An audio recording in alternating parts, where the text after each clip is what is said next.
Radhe Radhe friend.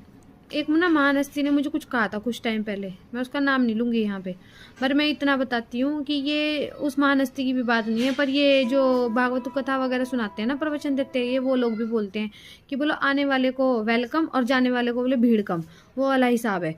तो भैया जिसको जाना है ना, तो उसके लिए तो 100 बहाने भी कम है, वो 100 बहाने भी लगाए ना, मतलब चाहे वो मतलब एलिगेशन लगाए आप पे, चाहे वो आपको बोलो किसी के सामने नीचा दिखाए, तो वो भी कम पड़ जाएंगे उसको, आपको अपनी ज़िंदगी से बेदखल करने के लिए। और रहने के लिए सिर्फ एक वजह चाहिए होती है इंसान को, जो वो समझ नहीं पाता कभी भी। तो भैया अब आजकल प्यार तो लोग कहाँ ही ढूंढते हैं, बस मतलब ढूंढते हैं, मतलब निकला जिंदगी से भागो, बैग उठाओ, 4 कपड़े पैक करो, भाग जाओ, बस ये आजकल लोगों का हिसाब ही है। और नीचा किसको दिखाना है?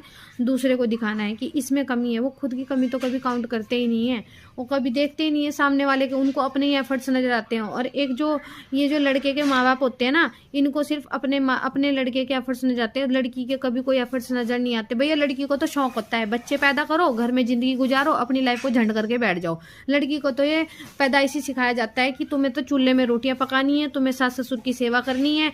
फिर पता है फिर क्या होता है, चलो लड़की ना भी करना चाहे तो लड़की के मायके से भी यही प्रेशर आता है, घर में सास ससुर की सेवा करो, ये करो, वो करो, फलाना करो।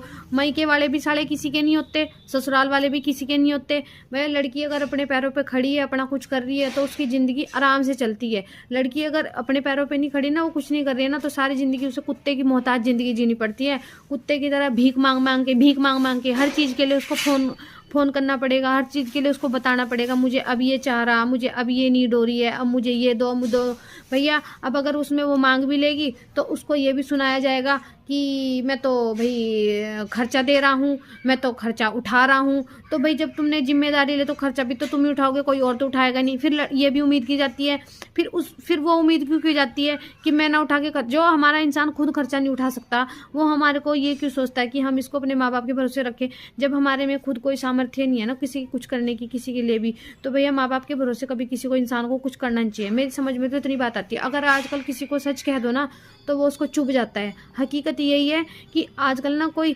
सीधा समझने की बजाय ना हर बात को उल्टा लेता है। वो दूसरे को सोचता है कि ये बेवकूफ़ है, ये इसमें समझ नहीं है बोलने की। ऐसा कुछ नहीं, आजकल ये नॉर्मल है कि भैया इंसान अपनी बात कहीं ना कहीं किसी ना किसी जरिए बोलता है। अब दबा के अगर अंदर अंदर के ना तो वो तो मर जाए घुट घुट के। अब आदमी का क्या है, आदमी तो सारा दिन बाहर रहता, नौकरी करता है, 10 बंदों के बीच में, तो औरत कहाँ जाएगी? औरत को हर जगह पे पाबंदी है, यहाँ नहीं जाना, वहाँ नहीं बैठना, इससे बात नहीं करनी, उससे बात नहीं करनी, ये नहीं करना, वो नहीं करना। तो हर जगह तो आदमी की चलती, औरत की चल कहाँ रही है? औरत को बस बंदिश बना दो, बच्चे पैदा कर दो, घर में बैठी रहे, कुछ काम धंधा नहीं, बस ये जिंदगी औरत की है, घटिया।